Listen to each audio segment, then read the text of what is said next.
በስመ አብ ወወልድ ወመንፈስ ቅዱስ አሐዱ አምላክ አሜን።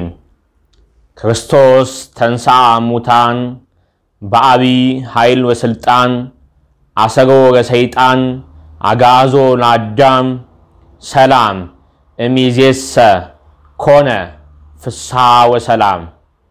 የተወደዳችሁና የተከበራችሁ የእግዚአብሔር ቤተሰቦች አዕይንተ እግዚአብሔር ካህናት ላይካነ ምስጢር ዲያቆናት እንዲሁም ምእመናን ወምእመናት በክርስቶስ ክርስቲያን በወልድ ውሉድ የተሰኛችሁ የእግዚአብሔር ልጆች ሁላችሁም ባላችሁበት እንደምን ሰነበታችሁ እንደምን ቆያችሁ? እንኳን ለጌታችንና ለአምላካችን ለመድኃኒታችን ለኢየሱስ ክርስቶስ ብርሃነ ትንሣኤ በሰላም አደረሳችሁ አደረሰን። አሜን። እነርሱም ቀርበው እግሩን ይዘው ሰገዱለት ይላል። የእግዚአብሔር ልጆች ዛሬ የምንመለከተው በዚህ በበዓለ ሃምሳ ከትንሣኤው ማግስት ጀምሮ ከዛሬ ጀምሮ እስከ በዓለ ሃምሳ ወይንም የሐዋርያት ጾም እስኪገባ ድረስ ያለው በዓለ ሃምሳ ጾም የለም አይጾምም። እንደ ቤተ ክርስቲያናችን አስተምሮ የደስታ የፍስሐ የሐሴት ክርስቶስ ስለኛ ብሎ መነሳቱን እያሰብን በደስታ የምንቆይበት ስለሆነ ይህ በዓለ ሃምሳ የማንጾምበት ንስሐ የማንገባበት ቀኑና የማንወስድበት ጊዜያቶች ናቸው እነዚህ በዓለ ሃምሳ። ነገር ግን በዚህ በዓለ ሃምሳ ውስጥ ምን እናድርግ? እንዴት ነው መጸለይ ያለብን? እንዴት ነው መስገድ ያለብን? የሚለውን እንደ እግዚአብሔር መልካምና ቅዱስ ፈቃድ እንመለከታለን። በዚህ በዓለ ሃምሳ ምን ጸሎቶች እናድርግ? ምንድነው መስገድ ያለብን የሚለውን በሰፊው በዝርዝር እንመለከታለን። እግዚአብሔር አምላካችን ማስተዋሉን ጥበቡን ያድለን። እነሆ በማቴዎስ ወንጌል ምዕራፍ 28 ከቁጥር 9 እንደዚህ ይላል። እነሆም ጌታችን ኢየሱስ አገኛቸውና ሰላም ለእናንተ ይሁን አላቸው። እነርሱም ቀርበው እግሩን ይዘው ሰገዱለት። እነሆ ጌታችን ኢየሱስ ክርስቶስ ሞትን ድል አድርጎ ሙስና መቃብርን አጥፍቶ በገዛ ስልጣኑ በሶስተኛው ቀን መግነዝ ፍቱልኝ መቃብር ክፈቱልኝ ሳይል ጌታችን ኢየሱስ ክርስቶስ ከተነሳ በኋላ እነሆ በተደጋጋሚ ሐዋርያቶች ታይቷል።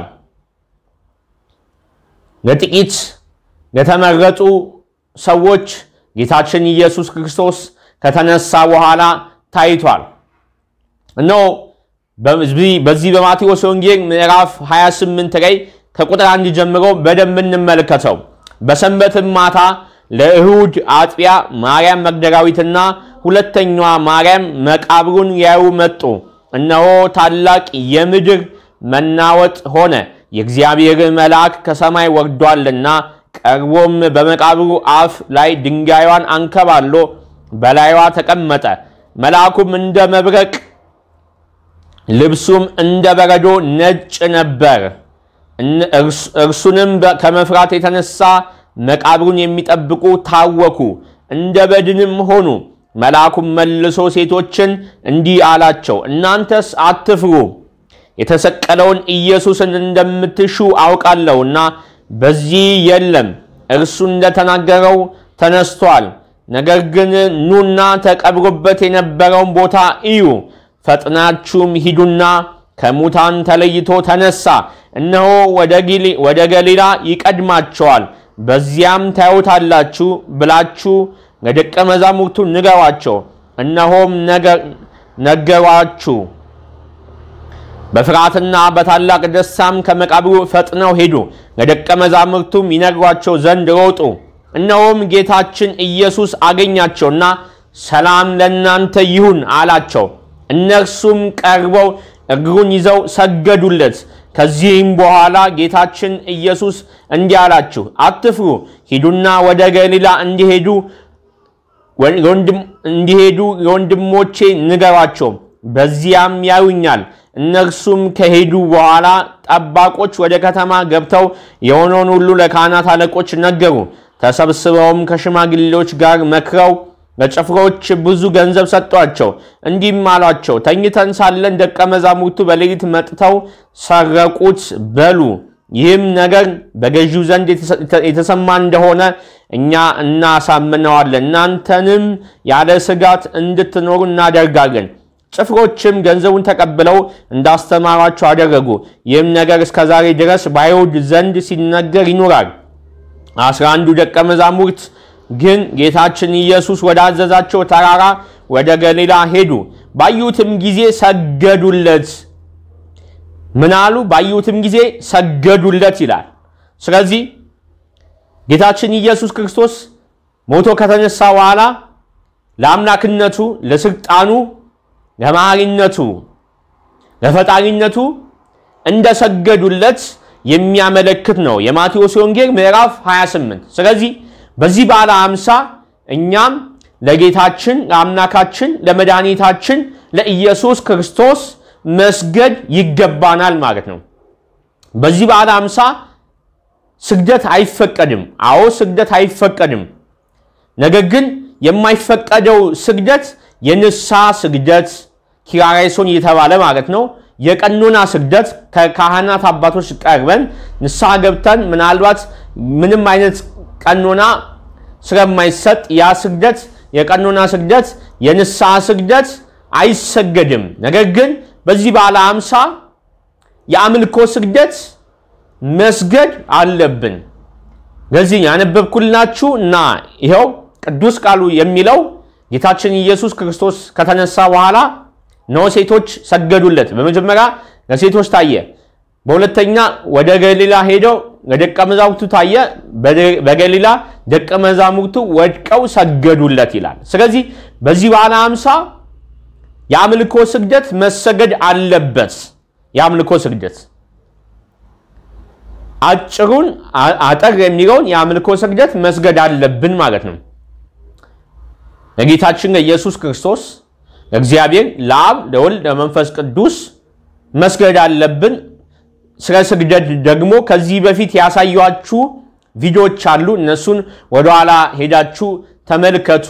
የስግደት ደግሞ ህይወት ያላችሁ ሰዎች ታውቁታላችሁ። አጭሩን ስግደት ለአብ ሰግዳለሁ፣ ለወልድ ሰግዳለሁ፣ ለመንፈስ ቅዱስ ሰግዳለሁ፣ ምስጋና ይሁን ለአብ፣ ምስጋና ይሁን ለወልድ፣ ምስጋና ይሁን ለመንፈስ ቅዱስ፣ ሃሌሉያ ለአብ፣ ሃሌሉያ ለወልድ፣ ሃሌሉያ ለመንፈስ ቅዱስ፣ ቅዱስ እግዚአብሔር፣ ቅዱስ ኃያል፣ ቅዱስ ያው፣ ቅዱስ ኤልሻዳይ፣ ቅዱስ አዶናይ፣ ቅዱስ ያህዌ፣ ቅዱስ ጸባኦት፣ ቅዱስ ኢየሱስ፣ ቅዱስ ክርስቶስ፣ ቅዱስ አማኑኤል፣ ቅዱስ መድኃኔ ዓለም ለጌታችን ለአምላካችን ለመድኃኒታችን ለኢየሱስ ክርስቶስ ለድንግል ማርያም ልጅ ክብር ምስጋና ይግባ ዛሬም ዘወትርም ለዘላለሙ አሜን ብለን ይህንን ስግደት ዘወትር ከጸሎታችን በኋላ መስገድ አለብን ማለት ነው። ስለዚህ ይሄ ስግደት የሚቋረጥ ስግደት አይደለም። ይሄ ስግደት ደግሞ የአምልኮ ስግደት ነው። የንስሐ ስግደት አይደለም። የቀኖና ስግደት አይደለም። የአምልኮ ስግደት ነው። ለእግዚአብሔር የሚቀርብ ስግደት ነው። የጌታችንና አምላካችን ለመድኃኒታችን ለኢየሱስ ክርስቶስ የሚቀርብ ስግደት ነው። ስለዚህ ይህን ስግደት መስገድ እንደሚያስፈልግ እዚህ ጋር በደንብ ይገልጽልናል ማለት ነው። ስለዚህ የአምልኮ ስግደት በዚህ በዓለ ሃምሳ ይህንን የአምልኮ ስግደት መስገድ አለብን። ይሄ የመጀመሪያው ነው። ሌላው ሁለተኛው በዚህ በዓለ ሃምሳ መጸለይ ያለብን ጸሎቶች ምን ናቸው ስንል ሁሉም ሰው በዚህ በበዓለ ሃምሳ ያቅሙን ያህል መጸለይ ያለበት። ያቅሙን ሁላችንም ያቅማችን ነው የምንጸልየው። ያቅማችንን መጸለይ ያለብን። ነገር ግን በዚህ ደግሞ በዚህ በዓለ ሃምሳ ያው የተለመደውና ቋሚው የዘወትር ጸሎት ውዳሴ ማርያም፣ የወዲስዋ መላእክት፣ ሰይፈ ሥላሴ፣ ሰይፈ መለኮት አሉ። ነገር ግን በዚህ በሰሙነ ሕማማት ያቆምናቸው ጸሎቶች መልካዎች መልካ ማርያም፣ መልካ ኢየሱስ፣ መልካ ሚካኤል፣ መልካ ገብርኤል የቅዱሳን መልካዎችን መጸለይ ያለብን በዚህ በበዓለ ሃምሳ ማለት ነው። በየበዓላታቸው መጸለይ ያለብን መልካዎቻቸው መጸለይ ያለብን፣ መዝሙረ ዳዊት መጸለይ ያለብን። ዋናው ግን በዚህ በበዓለ ሃምሳ ሁሉ ጊዜ መጸለይ ያለበት ጌታችን አምላካችን መድኃኒታችን ኢየሱስ ክርስቶስ ከማረጉ በፊት ለቅዱሳን ሐዋርያት የገለጠላቸው ያስተማራቸው ጸሎቶች አሉ። ይሄ ትልቁ ጸሎተ ኪዳን አስተምሯቸዋል። ሰባቱ ኪዳናት የሚባሉትን አንድ ኪዳን ነው። ነገር ግን ቤተክርስቲያን ተከፋፍሎ ረጅም ስለሆነ በአጭሩ ተከፋፍሎ ተቀምጧል። እነዚህ ኪዳናትን መጸለይ ያስፈልጋል። ነገር ግን እናንተ መጸለይ ያለባችሁ ጸሎተ ኪዳን ምንድነው ስንል ትምህርተ ኅቡዓት የመጀመሪያው ነው። ትምህርተ ኅቡዓትን መጸለይ ያስፈልጋል። ስለዚህ ትምህርተ ኅቡዓትን መጸለይ ሌላው እግዚአብሔር ዘብርሃናትን ጸሎተ ኪዳንን ዘለሊት ዘነግ ዘሰርክን እናንተ መጸለይ ላይጠበቅባችሁ ይችላል። ይሄ ካህናቶች በቤተክርስቲያን የሚጸልዩት ነው። ስለዚህ ከኪዳናት አንዱን ትምህርተ ኅቡዓት መጸለይ ያስፈልጋል ማለት ነው። ስለዚህ እነዚህን ጸሎቶች ማድረግ ያስፈልጋል። ስግደቱን እንደነገርኳችሁ ነው። ጸሎቱን እንደነገርኳችሁ ነው። ሶስተኛው የመቁጠሪያ አጠቃቀም ነው። በዚህ በበዓለ ሃምሳ የመቁጠሪያ አጠቃቀም ምን መምሰል አለበት ነው። እንዴት መቁጠሪያችንን እንጠቀም ነው። እንደሚታወቀው የእግዚአብሔር ልጆች መቁጠሪያ የምንጠቀመው አንደኛ የመጀመሪያው ስጋችንን ለመጎሰም ነው። ስጋችንን ለነፍሳችን ለማስገዛት ነው። ስጋችንን ለመጎሰም ነው መቁጠሪያ የምንጠቀም። ሁለተኛው ጥንተ ጠላታችንን ዲያብሎስን ለመቀጥቀጥ ነው የምንጠቀምበት። ሶስተኛው ጸሎት ለማድረግ ነው። እየተቆጠረ ኪራሬሶን እየተባለ ጸሎት ለማድረግ ነው የምንጠቀምበት ማለት ነው መቁጠሪያውን። ስለዚህ የስጋችን ለመጎሰም የምንገርፈውን በዚህ በበዓለ ሃምሳ አይቻልም፣ ክልክል ነው። ስጋችንን በዚህ በመቁጠሪያው መጎሰም የለብንም። በዋናነት በዚህ በበዓለ ሃምሳ መጠቀም ያለብን ይሄንን መቁጠሪያ ዲያብሎስን ለመቀጥቀጥ ነው። የእግዚአብሔር ልጆች ዲያብሎስ በበዓለ ሃምሳ ስለሆነ ሰንበት ስለሆነ ስራውን አያቆምም።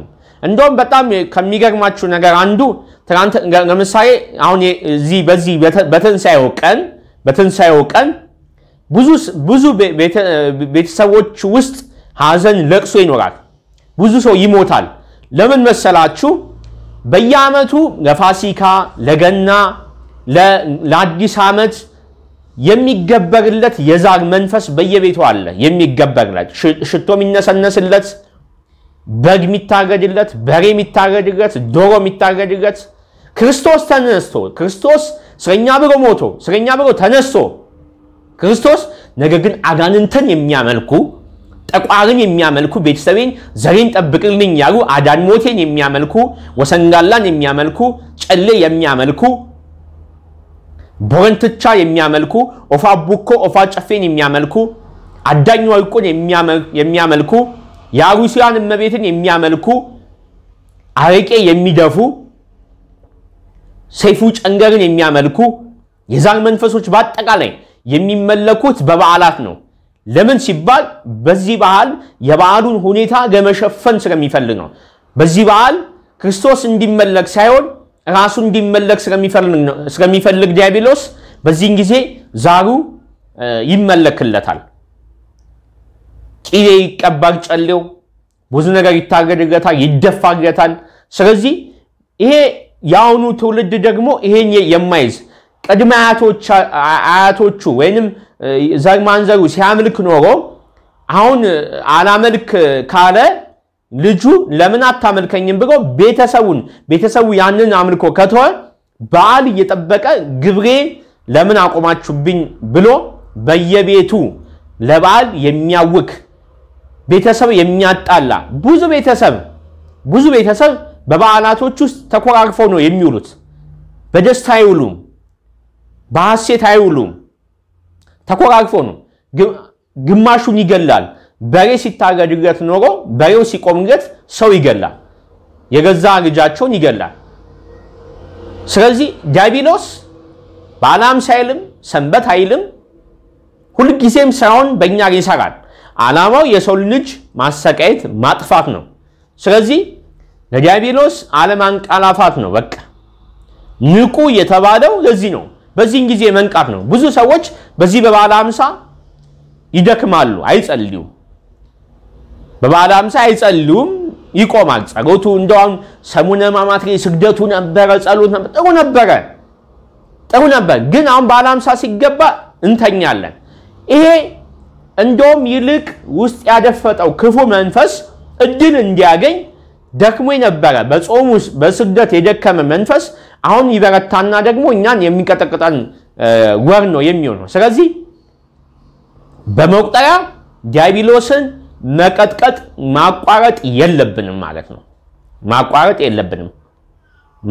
የለብንም ማለት ነው ስለዚህ በዚህ በበዓለ ሃምሳው ለምሳሌ ግንቦት 1 ልደታ እሁድ ነች በግንቦት 1 በልደታ ብዙ የዛር መንፈሶች በአድባር ውስጥ በዛፍ ውስጥ የቤተሰቤ ቆሌ እያሉ አድባሬ እያሉ አሪቄ የሚደፉ ቅቤ የሚቀቡ ቡና የሚያፈሉ ፋንዲሽን የሚያፈነዱ የእመቤታችንን በዓል መሸፈን በራሱ ስም መሸፈን የሚፈልግ መንፈስ አለ ይሄ የዛር መንፈስ ስለዚህ በዚህ በበዓለ ሃምሳ እንኳን የሚመለኩ የዲያብሎስ ሰራዊቶች አሉ ክርስቶስ የጣለውን ክርስቶስ የደመሰሰውን በመስቀሉ ይዞ አስሮ ከመንገዳችን ያስወጣውን ዲያብሎስን ይዞ ጎትተውት የሚያመልኩ ብዙ ሰዎች አሉ ስለዚህ በዚህ በበዓለ ሃምሳ በደንብ መቁጠሪያ መጠቀም ያስፈልጋል የምንጠቀመው ደግሞ ውስጥ ያደፈጠው መንፈስን እንዲታሰርልን ከውጭ የሚመጣው ደግሞ ወደ ውስጣችን እንዳይገባ በደንብ መቀጥቀጥ ያስፈልጋል ማለት ነው በደንብ መቀጥቀጥ ያስፈልጋል በዚህ ሁኔታ እንዳትዘናጉ ወደ ኋላም እንዳትሩ የእግዚአብሔር ልጆች በደንብ አስረግጬ የምነግራችሁ ነገር በዚህ በበዓለ ሃምሳ ዲያብሎስ የሚያንሰራራበት ጊዜ ነው ለምን የሚያንሰራራበት ጊዜ ይሆናል በእኛ ድክመት ነው የሚያንሰራራው እኛ ጸሎቱን ስናቆም ስግደቱን ስናቆም እሱ በደንብ መንገድ ይከፍትለታል ወደ ህይወታችን በደንብ ገብቶ ህይወታችን ያመሰቃቀልብናል ማለት ነው ስለዚህ እሱ በዓል ሳይል ቤተሰቦችን እያጣላ እየገደረ የሚመለክ በዚህ በበዓለ ሃምሳ ውስጥ የሚመለኩ ብዙ መንፈሶች አሉ ስለዚህ ይሄንን ማድረግ አለብን ይሄንን በዋናነት ለመንገር የምፈልገው ለሁሉም ነው እንጂ ለጥቂቱ ብቻ ሳይሆን ሁላችንም እነዚህ ማድረግ አለብን ጸሎቶቹን መጸለይ ስግደቱን ማድረግ እና በመቁጠሪያ መቀጥቀጥ ያስፈልጋል በዚህ በበዓለ ሃምሳ ረጅሙን የአምልኮ ስግደት መስገድ ሳይሆን አጭሩን የአምልኮ ስግደት መስገድ በመቁጠሪያ ያንን ጠላታችንን መቀጥቀጥ መደምሰስ ያስፈልጋል ማለት ነው ስለዚህ ይሄ ማድረግ ያስፈልጋል በተለይ አሁን ግንቦት ልደታ እሁድ ነች በግንቦት ልደታ የሚደረጉ ነገሮች የሚደረጉ ዛሮች ብዙ ሰዎችን በነገራችን የሌላ ቆሌ የሌላ የቤተሰብ ጣጣ በማያውቁት የሌላን ሰው የሚሸከሙ የሚለከፉ ሰዎች አሉ በዚህ በግንቦት 1 ልደታ ውስጥ ስለዚህ ምን ማድረግ ያስፈልጋል? እንዴት ነው በዓሉ መከበር ያለበት? የእመቤታችን የቅድስት ድንግል ማርያም ልደቷ እንዴት ነው መከበር ያለበት የሚለውን በደንብ እንመለከታለን፣ በደንብ እናያለን። መከላከል እንዴት እንችላለን የሚለውን በደንብ እናያለን። ምክንያቱም ክርስቶስ የተነሳው ስለ ሁላችንም ነው። ክርስቶስ የተነሳው ዲያብሎስ ክርስቶስ የደመሰሰልን በህይወታችን ክፋት እንዳያደርግበት ነው። ስለዚህ ክርስቶስ ስለኛ ከተነሳ እኛም ደግሞ በክርስቶስ ትንሣኤ ህይወትን ማግኘት አለብን፣ ብርሃንን ማግኘት አለብን። ስለዚህ ብዙ ሰዎች በጨለማ ውስጥ ያሉ ሰዎችን ወደ ብርሃን ማምጣት አለብን፣ ወደ ክርስቶስ ማምጣት አለብን፣ ወደ ብርሃን አምላክ መመለስ አለብን። ይሄን የዛር መንፈስ እየተቃወምን ብዙ ሰዎችን እያነቃን ብዙ ሰዎች ወደ ክርስቶስ እየመለስን መምጣት አለብን። በዚህ ሳምንት ደግሞ በተለየ ሁኔታ ቤተክርስቲያን የምታከብራቸው በዓላቶች አሉ። የመጀመሪያው ሰኞ የትንሣኤ ማግስት ማዕዶት ይባላል። ማዕዶት ማለት መሻገር ማለት ነው። ከሞት ወደ ህይወት መሻገራችንን ከሲኦል ወደ ገነት መመለሳችንን የምናስብበት ከዓመተ ፍዳ ወደ ዓመተ ምህረት መሸጋገራችንን የምናስብበት ነው። ሰኞ ማዕዶት ይባላል። ማክሰኞ ደግሞ እንዲሁ ቅዱስ ቶማስ ይባላል። ማክሰኞ ቅዱስ ቶማስ ነው ጌታን ተጠራጥሮ ነው ጎኔን እጅን አስገባ እጄን ዳስ ይሄን ተምሮ ቶማስ የመጠራጠሩና ማመኑን የምናስብበት ነው ማክሰኞ። ረቡዕ ደግሞ ቅዱስ አልዓዛር ይባላል። ቅዱስ አልዓዛር ከሞት መነሳቱን የምናስብበት ነው። ሐሙስ ደግሞ ሐሙስ አዳም ይባላል። አባታችን አዳም ወደ ገነት መግባቱን የምናስብበት ነው። አርብ ደግሞ ቅድስት ቤተክርስቲያን ይባላል። አርብ ቅድስት ቤተክርስቲያን መባሉ ቤተክርስቲያን በክርስቶስ ደም መዋጀቷ መታነጿ ምናመለክትበትና ምናስብበት ነው። ቅዳሜ ደግሞ ቅዱሳት አንስት ይባላል። ቅዱሳን አንስት እዚህ ጋር ባነበብኩላችሁ በማቴዎስ ወንጌል ምዕራፍ 28 ላይ እነሆ ሽቶን ይቀቡት ወደ መቃብሩ እንደሄዱና መልአኩ እንዳናገራቸው ከዛ ጌታን አይተው እንደሰገዱለት የምናስብበት ቀን ነው ቅዳሜ።